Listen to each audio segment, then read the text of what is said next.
Hey everyone, welcome back to the Bronco Garage. Monster Mike here with Tom Hyde and Lick Creek Restoration, and we are here today to talk about shocks.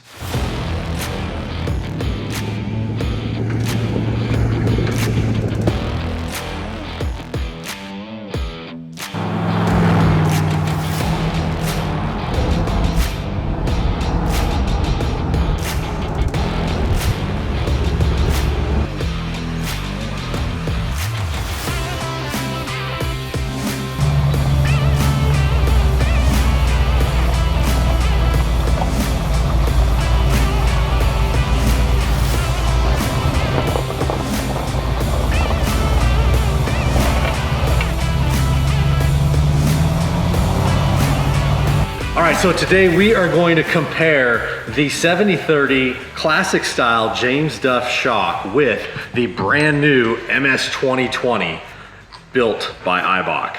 Now, first things first, we got to give, age before beauty, right? Oh yeah. That's right. One of the things really important to know about this 7030 shock is that when you push down, it stays right where you left it. It doesn't move up or down, and it doesn't have a charge on it. That's the first thing. Next, 7030. What does that even mean? How many people are wondering, why do you call them a 7030 shock and why is that important?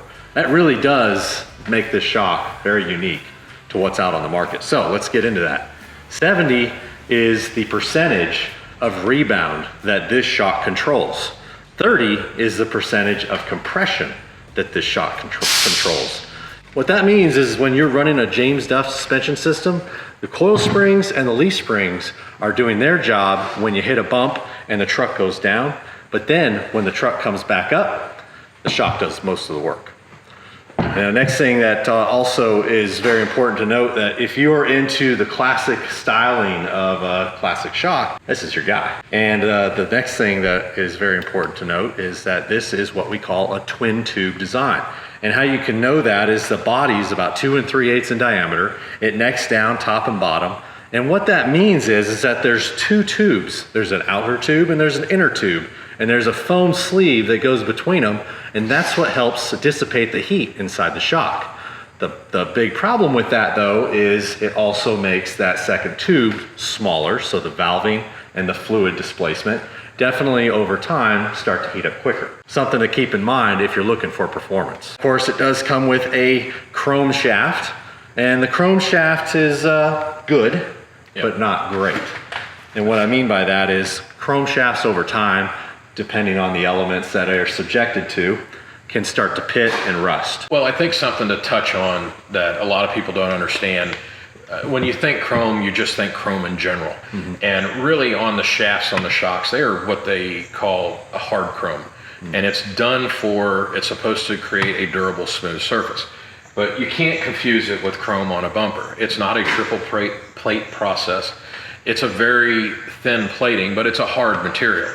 And that's why it tends to fail eventually. Yeah. You got to think of it like the cheap Chinese toys that come in chrome, or the pot metal stuff when they come in real cheaply chromed and they look pretty and shiny, but they always rust pretty quick. Yeah. And it's just simply due to the fact that the thickness of the material is really not there. It's just enough to make it look pretty, and that's it.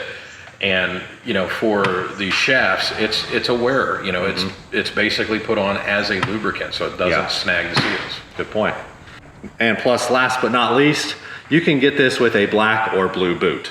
And that rounds out the features and the tech on the James Duff 7030 Classic shock. Now, this is a shock that was designed specifically for Broncos 35, 40 years ago. But what we found is that modern times, technology has changed. And we haven't really seen anything on the market that was specifically designed just for Broncos in a modern shock.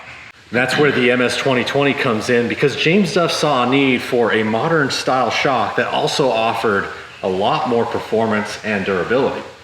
We're going to run down some of the options of this and the tech, but also keep in mind that there are other shocks out there that this is competing against. Like the Bilstein. That's right. And we want to go through those features as well later on. Sure. And first off, you'll notice that the shaft is fully exposed.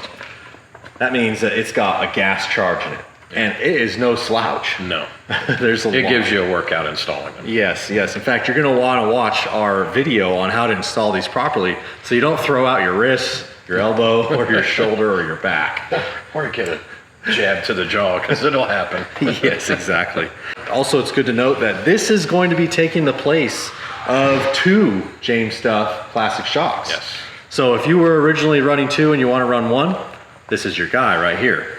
The other thing too that's really important about this is you'll notice that the body is smaller in diameter. You know, this is a 2-inch body versus a 2 3/8. Well, this is a twin tube design where the MS2020 is a monotube design.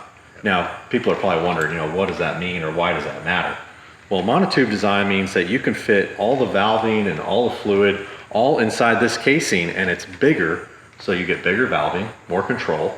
You get more fluid, which means it doesn't heat up as quick. Now, the very unique thing about this though is the special valving inside of it that's designed specifically for Broncos, and not just early Broncos. This is also a great shock for your full-size Broncos and your Bronco IIs. Some of the people that I've been talking to, their feedback, well, yours. Mine. Yeah, in fact, that's why you're here, because you've had some time with these. And now that's really what we're curious about. Tom, tell us what it is about this shock that you like so much. Well, I think it'll be easiest to tell you when I started with these Bilsteins and wanted comfort and ride and handling, and they did a pretty good job. The biggest issue that we had was some control stability, hitting potholes at speeds, things like that. The vehicle felt like it danced a little bit. And the other option was to go to a dual shock. And for me, that just wasn't an option because that tends to make a ride even stiffer. So when they started to work with Eibach and develop those shocks, I was first in line for them. A lot of the changes and the upgrades in these shocks were because we compared them to everything that was out there, what we liked, what we didn't like. I don't know if you can see it in the camera, the finish on the Bilstein tubes. Mine's a little shinier because we have found we have to clear coat them before we would install them. It's a nice, neat looking finish, but it just doesn't hold up after you're driving a couple rainstorms, chemicals on the wall. Tell me this, Tom. Well, what happens if you don't clear coat them? After a few rainstorms, whatever road chemicals are there, they start to corrode. They'll start to turn like a chalky gray, and eventually they start to show a little bit of rust. And it was just something I was not pleased with for our end product. Sure, they look pretty when we first built it and delivered it, but you know, I've had the duct together now for I think 4 years, and by year 2, you know, it's like yellow teeth. You know, you didn't like seeing it, and we had to do something. At the time, there was no other option other than going to something like the Fox, and again, that's not a bad option, but I don't think it's worth the bang for the buck, in my opinion. Gotcha. And then that's where James Duff came to the market with the Eibachs. That's one of the main reasons why instead of zinking the body, they chose the black diamond powder coat. Yeah. And definitely a lot more resilient. You know, on top of that, Eibach goes through great lengths to make sure that the shaft also doesn't pit and, you know, start to fall apart over time. So they use this black chromate versus the chrome, the standard chrome. And that's another thing that they do. And I'll tell you right now, I would be pretty, it'd be pretty unlikely that the Bilstein could pass a salt spray test. Tom, you know, one of the things that's really important is the difference not only in the shocks, but how they orientate on the vehicle. Yes. And starting from the Duff 7030, you actually have to orientate these where the shaft is up. You know, and one of the things we ran into with that, of course, is, you know, a little bit of clearance issue on turning radius, you know, and just having space for everything on the rear axle, you know, next to the leaf spring and then the e-brake, all that stuff. But now on the MS2020, you can run these shaft up or invert. That's right. And you know, that's really good because a couple things are really good to notate about orientation of shock. One, you really want the seal facing down anyways because They don't hold dirt. that's right. It also keeps the seal lubricated. Another great feature for Broncos with their exceptional turning radius is if you have the shaft down there, Clears the tire. that's right. Yep. Now, tell us about the Bilsteins and, you know, some of those you were telling me early on. I have a bit of an OCD issue with certain things. I like uniformity. And one of the things I always had a problem with the Bilsteins is, here's a rear shock off of the duck. And Bilstein, you have to mount them according to the manufacturer so you can read the label. It's right side up, that is the orientation for the shock. So they put, in my opinion, the rear shocks in the correct orientation, seal down. Puts the boot down. On their front shock, it runs boot up. And this was something that I was never a fan of. It's a pet peeve thing because, I like to see, again, things uniform. I like the bodies up. You're paying the money for a premier shock. You want to see the labeling. You want to see that shock body. And the other biggest advantage, like Michael mentioned before, is the fact that running them inverted where the shafts are down, it does provide a lot more clearance. It just makes everything look cleaner. It gives you more room to work on stuff down there. Those guys that work on their own rigs on the backs, working around these shocks, it's nice to, if you're only fooling around the shaft instead of the body, like you would be on some of the others.